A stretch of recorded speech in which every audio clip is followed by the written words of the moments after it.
Hello friends, welcome to my channel mathsstudy.com। Channel पर नए हैं तो चैनल को सब्सक्राइब कीजिए, बेल आइकन को प्रेस करके ऑल पर क्लिक कर लीजिए, जिससे समय समय पर आपको वीडियो नोटिफिकेशन मिलती रहेगी। आज हम प्रश्नावली 11.1 प्रश्न संख्या 6 को करते हैं। इससे पहले वीडियो आप लोगों ने नहीं देखा है तो mathsstudy.com के प्ले लिस्ट से देख सकते हैं। ठीक है, तो ये प्रश्न संख्या 6 को स्टार्ट करते हैं। देखिए, प्रश्न संख्या 6 कहेगा एक त्रिभुज ABC बनाइए जिसमें BC क्या है हमारे पास 7 सेंटीमीटर, एंगल B है हमारे पास 45 डिग्री, एंगल A है 105 डिग्री हो। फिर एक अन्य त्रिभुज की रचना कीजिए जिसकी भुजाएं त्रिभुज ABC की संगत भुजाओं की 4/3 गुनी हो। ठीक है, तो पहले हम BC यानी कि 7 सेंटीमीटर की एक रेखा खींच लेते हैं यहाँ पे।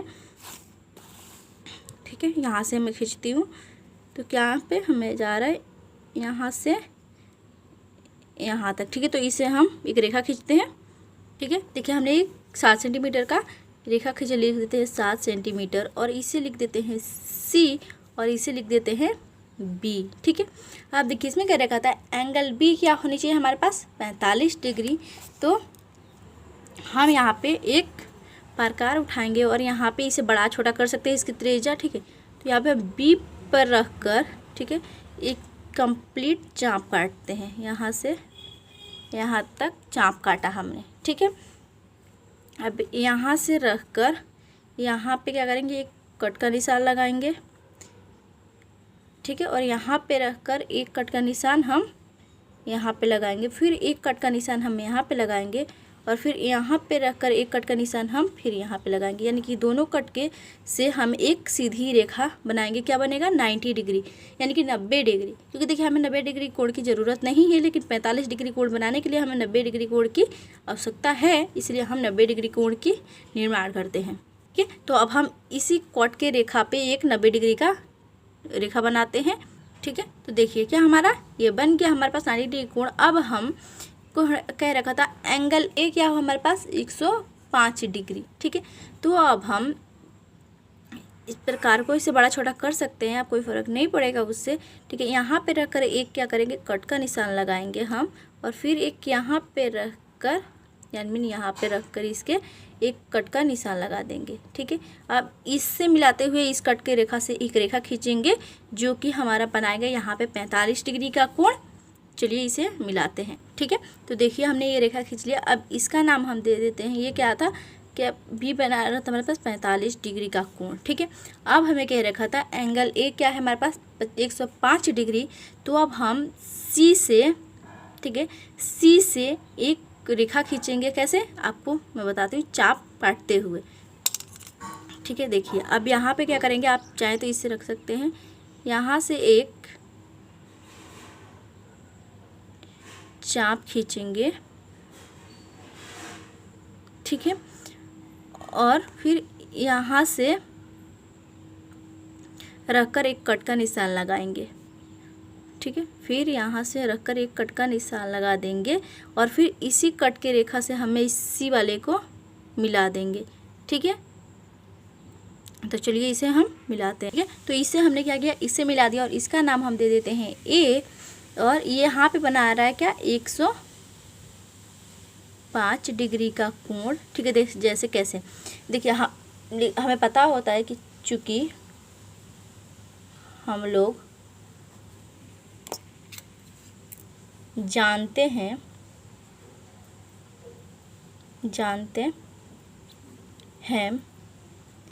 कि त्रिभुज के तीनों कोणों का योग 180 डिग्री का होता है। ठीक है, यानी कि ये और एक तीनों टोटल मिलाकर के इसका योग होता है 180 डिग्री होता है। तो देखिए हमें दे रखा है एंगल A प्लस के एंगल B प्लस के एंगल C बराबर के क्या 180 डिग्री। एंगल A क्या था 105 डिग्री प्लस एंगल B क्या था 45 डिग्री प्लस के एंगल C बराबर के 180 डिग्री। ठीक है, तो एंगल 150 और 5 और 105 और 45 जोड़ देंगे तो ये आएगा 150 डिग्री बराबर प्लस के एंगल C बराबर के 80 डिग्री, इसीलिए एंगल सी बराबर के 180 डिग्री माइनस के 150 डिग्री, तो एंगल सी बराबर के आ गया हमारे पास 30 डिग्री। ठीक है, तो ये एंगल सी क्या बना रहा है हमारे पास, यहाँ पे बना रहा है 30 डिग्री। ठीक है, अब देखिए हमारे पास क्या तीनों कोण बने। एंगल सी जो बना रहा था वो 30 डिग्री कोण बना रहा था। अब हमारा तीनों कोण क्या हुआ, बन गया। अब हमें कह रखा था, देखिए क्वेश्चन में कह रखा था हमारे पास त्रिभुज की रचना की, इसकी भुजाएं त्रिभुज ABC की संगत भुजाओं की 4/3 गुनी हो। ठीक है, अब यहाँ से B से हम एक न्यून कोण खींचेंगे और इसमें बड़ा क्या है 4 है, तो 4 बराबर बराबर भागों में उसे बांट देंगे। ठीक है, तो चलिए पहले ये काम। ठीक है, तो देखिए हमने एक यहाँ पे ये सीधा नहीं खींच सकते, इसलिए हमने जितना चाहे इसे आप आगे ऊपर चढ़ा सकते हैं, तो इसलिए हमारे ये न्यून टूटा, इसका नाम दे देते हैं हम x। ठीक है, और इसे 4 यहाँ पे लिख देते हैं 1। ठीक है, इसे बना देते हैं 2, इसे बना देते हैं 3। ठीक है, ये हो जाएगा हमारा 4। ठीक है, तो यहाँ पे हम लिख देते हैं b दे रखा है तो B1 B2, ठीक है, V3 और ये हो जाएगा हमारा V4। ठीक है, ये V4 हो जाएगा। अब हम यहाँ पे क्या करेगा था 4/3, यानी 3 क्या है हमारे पास नीचे है, तो इस B3 से हम इस C को मिला देते हैं। ठीक है, ठीक है, इसे हमने मिला दिया। अब कह रखा था हमें इसकी संगत भुजाएं, पहले हम इस BC वाले रेखा को थोड़ा सा क्या करते हैं बढ़ा देते हैं। ठीक है, अब हम इस पे समांतर रेखा खींचने के लिए हमें क्या करना होगा, पहले इस त्रिज्या से लेकर हमें पहले तो आप B4 से एक चाप काटेंगे। ठीक है, ये हमने चाप काट लिया और फिर इसी से हम अब यहाँ पे B पे रखेंगे। ठीक है, B से रखकर एक चाप काटेंगे और यहाँ इन दोनों के बीच की दूरी हम देखेंगे कितना है। ठीक है, यहाँ पे क्या हमारे पास दूरी जो है इसका इतना है। अब यहाँ पे रहकर इसमें एक कट का निशान लगा देंगे और फिर इसी कट के रेखा से मिलाते हुए हम इस रेखा में मिला देंगे। ठीक है, और इसका नाम हम D दे देंगे। ठीक है, तो अब हमें एक और इसके समांतर रेखा यहाँ पे बनाने के लिए हमें पहले कर लेना होगा, यहाँ D पे रखकर एक चाप काटेंगे। ठीक है, फिर हम इस C पे रखकर क्या करेंगे एक चाप काटेंगे। ठीक है, यहाँ पे हमने एक चाप काट लिया। फिर इन दोनों के बीच की दूरी देखना होगा हमें कितना है, यानी कि इतना है। ठीक है, फिर यहाँ पे रखकर हमें यहाँ पे एक कट का निशान लगा देंगे और इसी कट के रेखा से मिलाते हुए हम इसे यहाँ पे मिला देंगे और इसका नाम दे देंगे E। ठीक है, चलिए मिला। ठीक है, ये हमारा हमने मिला दिया, इसका नाम दे दिया E। अब हमारा ये क्या कह रहा था कंप्लीट हो गया, यानी कि हमें ABC एक त्रिभुज बन गया और फिर हमें एक उसकी संगत भुजाएं वाला भी त्रिभुज मिल गया हमारे पास। ठीक है, तो अब हम इसका रचना का चरण लिखते हैं। ठीक है, रचना का चरण हम लिखते हैं। यहाँ पर पहला है हमारे पास। ठीक है, तो हमने लिया था BC बराबर के 7 सेंटीमीटर का एक रेखाखंड खींचा, एक रेखाखंड खींचा। ठीक है, दूसरा है हमारे पास B पर 45 डिग्री तथा C पर 30 डिग्री का कोण बनाया। ठीक है, तीसरा पॉइंट है हमारे पास B से BX एक रेखाखंड खींचा, एक रेखाखंड खींचा जो न्यून कोण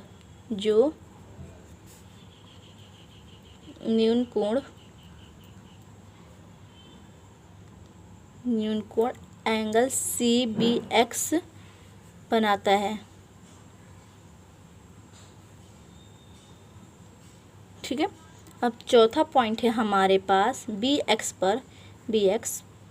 पर 4 बराबर चाप B बराबर के B1 बराबर के V2 बराबर के B3 बराबर के B4 खींचा। पांचवा हमारे कह रखा B3 से C को मिलाया, C को मिलाया। छठा पॉइंट क्या रखा है, B4 से B4D समांतर B3C खींचा, जो बढ़ाए गए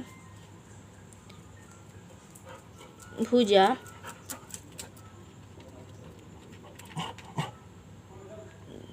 D बिंदु, ठीक है, D बिंदु से मिलती है। अब हम 8वां पॉइंट, ठीक है। अब हमारा 7वां पॉइंट है हमारे पास DE समांतर है हमारे पास AC खींचा, ठीक है। अब इसका हम औचित्य लिख देते हैं, औचित्य, ठीक है। औचित्य क्या होता है आपको मैं बता देती। अब देखिए औचित्य हमारा AE बराबर होगा हमारे पास, देखिए BA से बराबर होगा BE और BC से बराबर होगा BD और AC के बराबर होगा हमारे पास DE, ठीक है। तो यही हमारा औचित्य होता है। इसे हम, चूँकि AC समांतर है हमारे पास क्या है DE के, इसीलिए EBD समरूप है त्रिभुज EBD समरूप है त्रिभुज ABC के, अर्थात BE बराबर है हमारे पास क्या AB के, BD बराबर है हमारे पास BC के और बराबर है हमारे पास DE AC के, बराबर है हमारे पास 4/3। यही हमारा फाइनल आंसर है। आई होप आपको ये वीडियो समझ में आई। चलिए मिलते हैं नेक्स्ट वीडियो में, तब तक के लिए गुड बाय।